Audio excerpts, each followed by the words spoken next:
Hi. Welcome to this week's session of #How to Run for Mayor, the grandfather clause, where we discuss the fifth prerequisite of our course. Come along with us. Fifth prerequisite. The state of the city pre-1892. Considering the state of the city pre-1892, we know how those of color were treated by the state, and despite the end of the Civil War in 1865, racial change wouldn't hit the city until 1892. Without order, where would we be? And with no mayor from 1879 to 1895, how else what would one expect from an abandoned government? Well, if bad could get any worse, it did in 1892, when citizens took it upon themselves to take the law in their own hands. We the People's Grocery was the scene in Memphis, Tennessee, where among items sold at the grocery were books.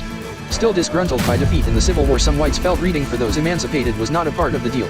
Whatever instances that led to the events that transpired, whether kids at an interracial game of marbles or a young customer of the feminine gender in opposite ethnicity reporting to others what she saw, from 1889 to 1892 the grocery functioned autonomously. Since the Civil War, lynchings hadn't stopped, but this may have been the first done commercially. Misunderstandings can easily be solved with communication, but blown out of proportion, an angry mob ended the much-needed source of consumer products, where amongst them were books. Locked in the Shelby County Jail, 75 men in black masks entered, removing Thomas Moss, William Stewart, and Calvin McDowell Wednesday, March 9th of 1892, to a most unfortunate end.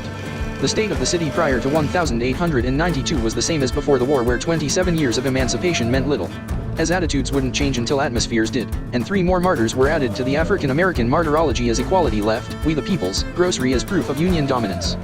Though the Civil War had come and went, the attitude of recently emancipated men changed, few in many but much in few, so the atmosphere could only reflect the majority. Just as many light-skinned African Americans might have tried to pass for white, most African Americans in the city could pass for those ignorant of letters. With illiterate working for wages after the war, many found more resources while in bondage, but still forced or compelled to follow orders for less. Some African Americans more literate than others distinguished themselves as such, further generating commerce in the community through entrepreneurial endeavors like we the People's Grocery. In theory, African Americans should have been protected by the law as any other business entity, but without a mayor at the helm, bad turned to worse, where instead of laws changing behavior, tragedy would transpire to show us how ugly we can be.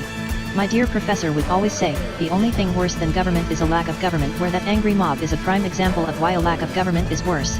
Government has defendants stand for trial like a man responsible for his actions, but where is the dignity afforded our mothers and fathers being bound, gagged, and tortured until life has expired from rigor?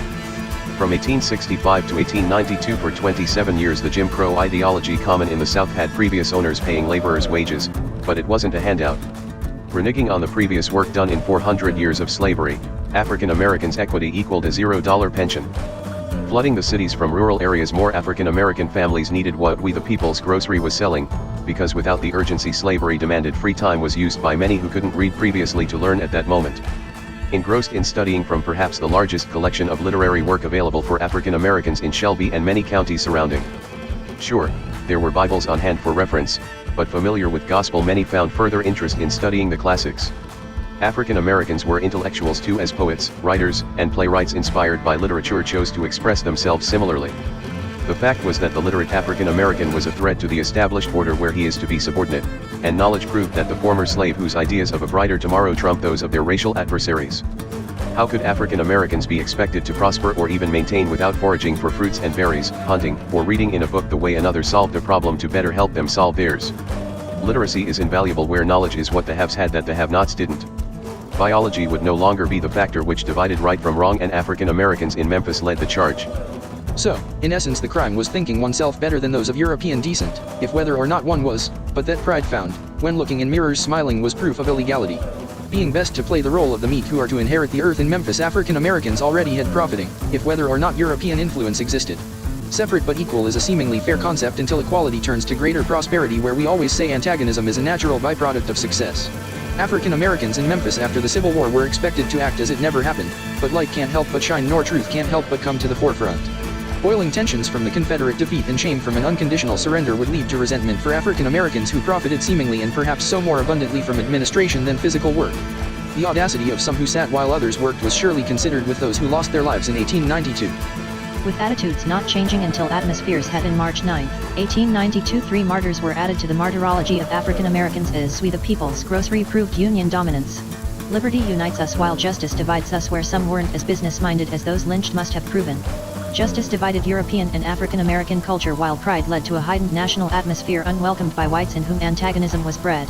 The mob overpowered what administration had in place as emotions ran high, denying the truth that the South had lost the Civil War. Law theoretically changes for the better, but some didn't until after 1892. That concludes the information for this session.